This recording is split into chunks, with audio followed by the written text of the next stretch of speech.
Баршаңызға сәлем қыздар, менің каналыма қош келдіңіздер. Бүгін сіздермен хит болып жатқан маковый пирогтың рецептімен бөлісетін боламын. Міндетті түрде жасап көріңіздер, өте дәмді, ауызда еритін пирог. Өз туыстарыңызды осындай дәмді пирогпен қуантыңыздар.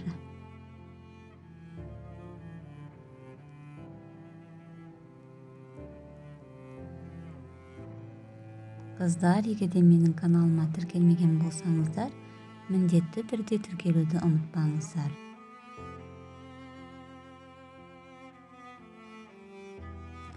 Ендеше рецептпен бөлісе кетейін. Ең алдымен ұнымызды елезектен өткізіп алыңыздар. Содан кейін сливочный масламызды морозилкадан алынған әлі мұздай болу керек. Осылай пышақпен өткізіп алсаңыздар болады. Маған осылай ыңғайлы.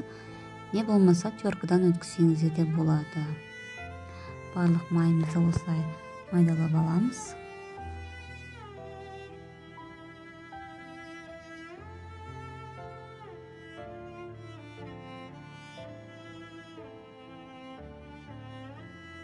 Міне біз осылай барлық майымды пышақпен есіп бөліп алдым. Енді ұнымызбен жақсылап араластыру қажет. Ұнымызды жақсылап еріп, талқан сияқты сарғыш түске боялатын болады.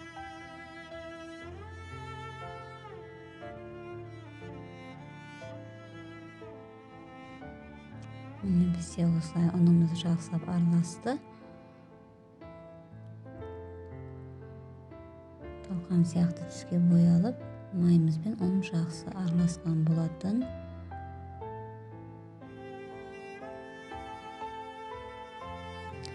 Енді ас содамызды қосамыз. Ұнымызбен жақсылап араластырып алыңыздар.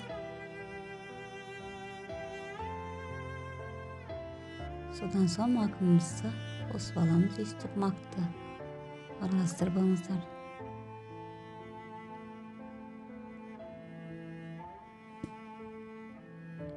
Шекерімізді қосып араластырып алдық.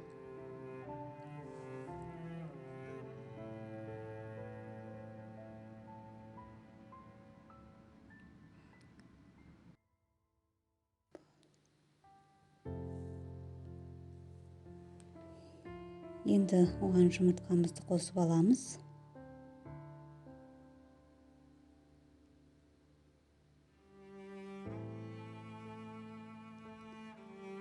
Қамырымыз алғашында бірікпейтін сияқты болып көрінеді, бірақ бұл олай емес. Жақсылап араластырыңыздар қолмен.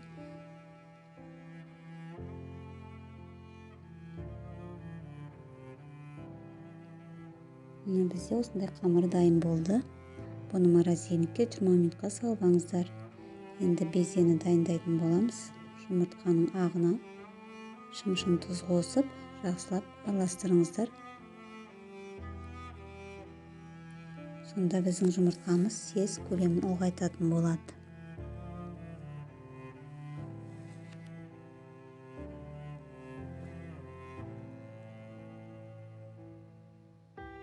Яғни біз қазір безені дайындап жатыр. Бұған шекерімізді осылай бөліп қосыңыздар.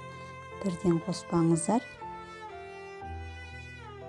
Біздің беземіз көтеріліп, көлемін ұлғайта бастады.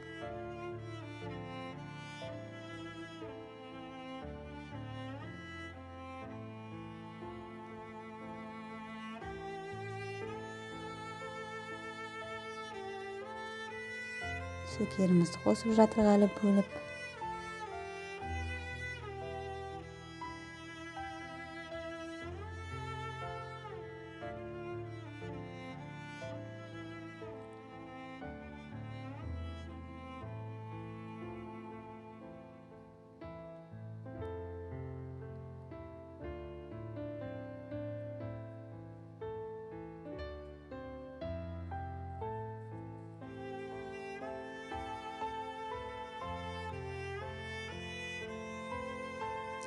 Енді беземізге кукурузный крахмалды қосамыз.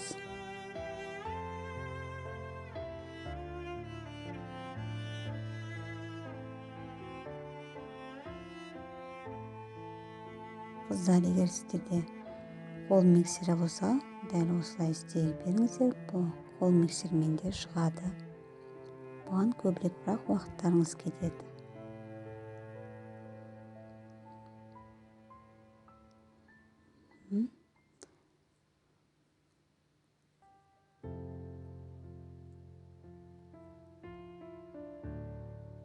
Кукурузный крахмал қосып араластырып алдық. Енді бұған грек жаңғағын майдалап осылай араластырып аласыздар. Сонымен біздің беземіз дайын.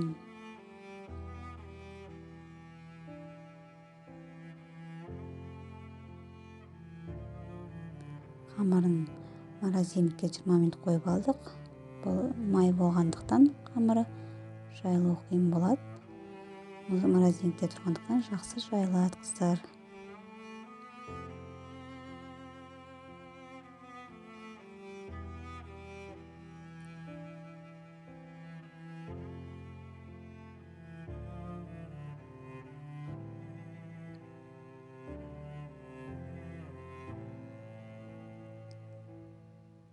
Енді қамырымызды противенге салып аласыздар. Қалған жерін қолмен, жетпеген жерін қолмен қосып, қамырды осылай жайып алыңыздар. Енді үстіне беземізді қоямыз.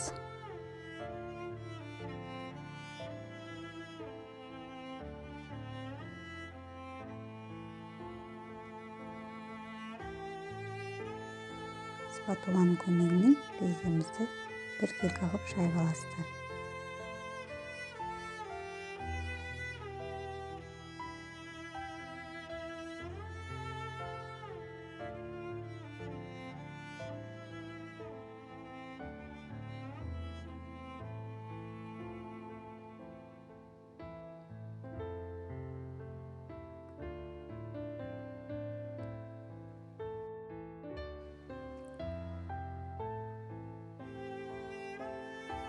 Беземізді толықтай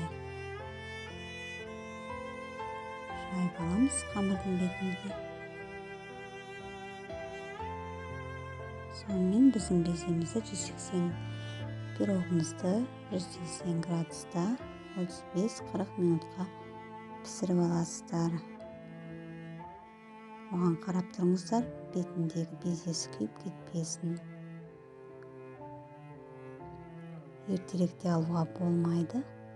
Беземіз өзі қызарып піскенін білдіреді.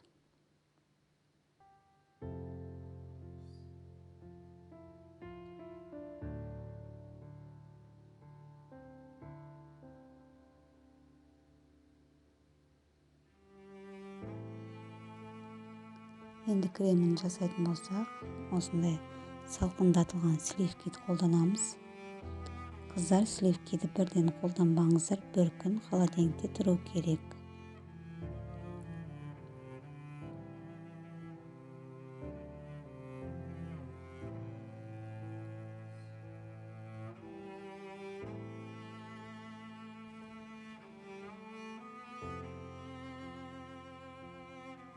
Миксердің көмегімен жақсылап араластырамыз. Көп араластырмаңыздар, өйткені сливкиіміз сұйықталып кетеді, қайтып өзін қоюлығын жоғалтады. 2 минуттан артық араластырмаймыз. Міне сахарный пудрамыз қостық. Байқасаңыздар, біздің сливкиіміз қоюлана бастады.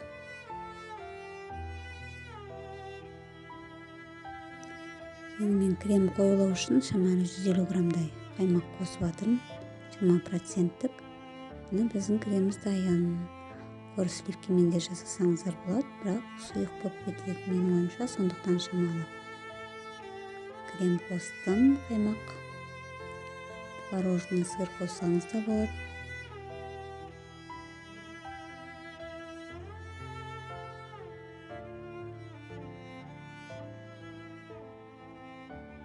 Кремді осылай пирогымыздың бетіне қоямыз. Бәрін жағып шығыңыздар біркелкі қалып.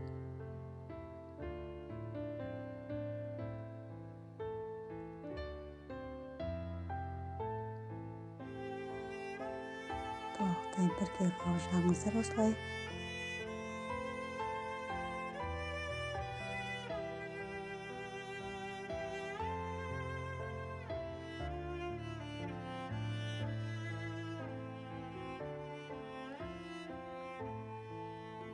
спатуланың көмегімен тегістеп шықсаңыздар болады.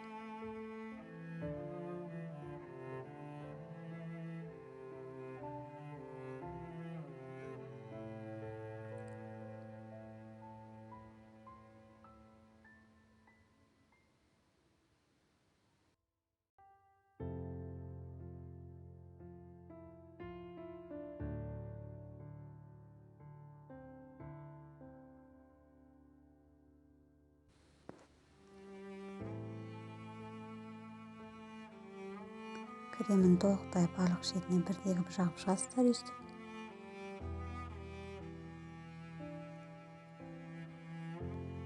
Енді осы дайын болған пирогымыздың бетіне екінші дайындаған маковый пирогымызды бетіне қоясыздар.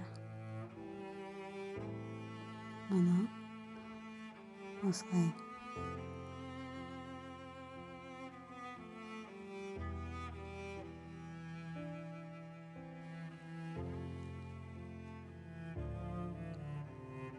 Екінші пирогымызды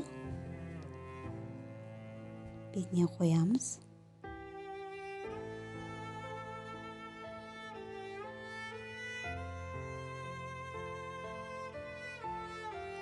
Міне бізде маковый пирогымыз дайын болды. Бетіне сахарный пудра сепсеңіздер де болады. Крем жасап, бетін өрнектесеңіздер де болады. Міне біздің маковый пирог дайын. Сіздер де жасап көріңіздер. Астарыңыз дәмді болсын.